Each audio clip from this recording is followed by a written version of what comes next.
উমা এখন পড়াশোনা করছিস? উমা খেতে দিবি না? পড়াশোনা নিয়ে বসলি, কি পড়াশোনা করছিস রে এখন?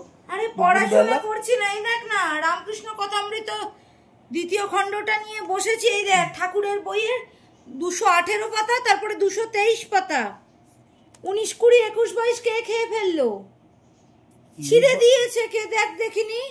এ বাবা, এ আবার কি রে? ভাল লাগে বল? মাথাটা গরম হয় না? এ কি রে? কে করলো বলতো এটা?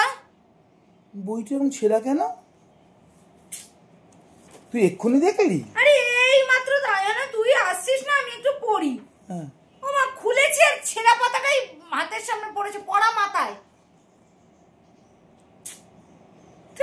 রাখ, আমি পরে মেয়েকে জিজ্ঞাসা করবো কোন এটা কি করে ছিড়লো, কি করে হলো, কি করে ছিড়লো। না না, ছিছি টাকা ছিল, কিন্তু এটা এরকম হলো কি? কি কে ছিঁড়ে নিল মাঝখান থেকে? কি বাচ্চা কাচ্চা এসে মেরেছে, দেখলে তো টেনেছে না। কোনো বাচ্চারা এসে আসে তো খুলে দেখে ছিঁড়েছে।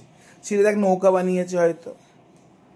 হ্যাঁ, রামকৃষ্ণ কথামৃত নিতে নৌকা বলা যায় না, আজকালকার বাচ্চাদের ভরসা করা খুব মুশকিল। যে নদী যখন আমরা নৌকা করেই পার হতে পারি, যেই নদীর পথ আমরা নৌকা করেই পার হয়ে যেতে পারি, সময় লাগবে হয়তো 10 মিনিট, সেই নদীটা আমরা কেন বেকার হেঁটে পার হয়ে অনেক বেশি সময় ওয়েস্ট করব?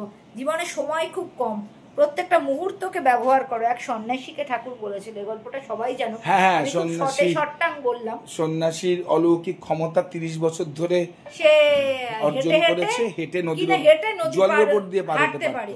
মানে নৌকা দিয়েই যদি নৌকা করে নদী পার হয়, 30 বছর নষ্ট করব কেন? 30 বছর নষ্ট করব কেন? জীবনে তো সময় খুব কম। যাই হোক, আচ্ছা এবার আজকে আমরা কি কি খাবো? কারণ আজকে কিন্তু খুব নির্ঝঞ্ঝাট রান্না, বুঝলি? এই দেখ, আচ্ছা এই যে সাদা ভাত, এটা দেখানোর কিচ্ছু নেই, না তাও দেখিয়েছি।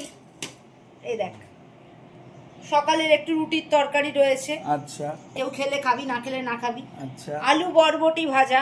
আচ্ছা, কালকে বরবটি এনেছি, হাফ করেছি, হাফ রেখে দিয়েছি। আর এই যে চিচিঙ্গে চিংড়ি, এর ফেভারিট খাবার চিচিঙ্গে চিংড়ি। হ্যাঁ, 4টে ভাত বেশি চালাবেন দিদিভাই। আর আজকে একটা ডালও করেছি, জানিস তো? যদিও এই সময় আম ডালটা হলে ভালো হয়, কিন্তু আমাদের তো আবার চৈত্র সংক্রান্তির আগে আম খেতে নেই। গাজর, আলু, পেঁয়াজ দিয়ে ভেজ ডাল করেছি আজকে। ভেজ রান্না, অনেকটা পেঁয়াজ আছে। আর ভেজ কি, নন বেঙ্গলিরা তো এটাকেই ভেজ বলে, বল? আর আমি তো এগুলো কিছুই খাবো না, জানি, সব ভাজা পুরি। এই যে আমার জন্য। তুই কি খাবি? জিজ্ঞাসা তো করলি না যে তুই কি খাবি। আর তুই তো সব ভাজা পোড়া ডাল কিছুই খাবি না। এই যে আমি টক দই দিয়ে ভাত খাবো। আচ্ছা, শান্তি।